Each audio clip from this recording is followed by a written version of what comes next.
കൂട്ടുകാരെ, നമ്മുടെ മുറ്റത്തുള്ള ഞൊട്ടാഞ്ഞൊടിയനിലെ നല്ല കായ്കളുണ്ട് കേട്ടോ. ഞൊട്ടങ്ങ എന്നൊക്കെ പറയും, നിങ്ങൾ കണ്ടിട്ടുണ്ടോ? ഞൊട്ടങ്ങ എന്നാണ് എൻ്റെ പേര് കേട്ടോ. ചില സ്ഥലങ്ങളിൽ ഞൊട്ടാഞ്ഞൊടിയൻ എന്നൊക്കെയാണ് അറിയപ്പെടുന്നത്. കണ്ട കുഞ്ഞു പൂക്കൾ ഉണ്ടായിട്ടുണ്ട്.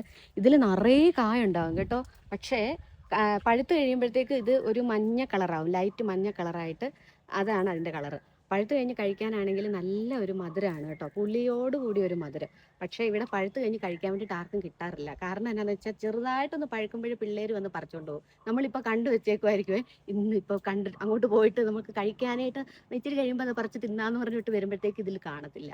അപ്പോൾ പണ്ട് പറമ്പിലൊക്കെ ഇത് ഒരുപാടുണ്ടായിരുന്നു. പറമ്പിൽ ഞങ്ങൾ പോകുമ്പോഴത്തേക്ക് അങ്ങനെ പറമ്പിൽ ഇങ്ങനെ കാട് പിടിച്ച് കിടക്കുമായിരിക്കുമേ. അപ്പോൾ പറിച്ച് കഴിക്കാറൊക്കെ ഉണ്ടായിരുന്നു. ഒത്തിരി എന്താ പറയുക, ഔഷധ ഗുണങ്ങളുള്ള ഒരു പ്ലാന്റ് ആണിത്. ഈ ഫ്രൂട്ടിനാണെങ്കിൽ വൈറ്റമിൻ സി ഒക്കെ ധാരാളമായിട്ടുണ്ട്. അതുകൊണ്ട് നമുക്ക് ഇമ്മ്യൂണിറ്റി പവറൊക്കെ വർദ്ധിക്കാൻ വേണ്ടിയിട്ട് ഇത് കഴിച്ചാൽ നല്ലതാണെന്ന് പറയും. അതുപോലെ ഇതിൽ ധാരാളം ആൻറ്റി ഓക്സിഡൻസ് ഒക്കെ ഉണ്ടെന്നാണ് പറയപ്പെടുന്നത്. പിന്നെ അത് മാത്രമല്ല, ചില മരുന്നുകൾ, നാട്ടുമരുന്നൊക്കെ ഉണ്ടാക്കാൻ വേണ്ടിയിട്ടും അവർ ഇതിൻ്റെ ഫ്രൂട്ട്സ് ഉപയോഗിക്കാറുണ്ടെന്നാണ് കേട്ടിട്ടുള്ളത്. അപ്പോൾ നിങ്ങളുടെ നാട്ടിൽ ഇതിന് എന്താ പറയുന്നത്? നിങ്ങൾ ആരെങ്കിലും കഴിച്ചിട്ടുണ്ടോ?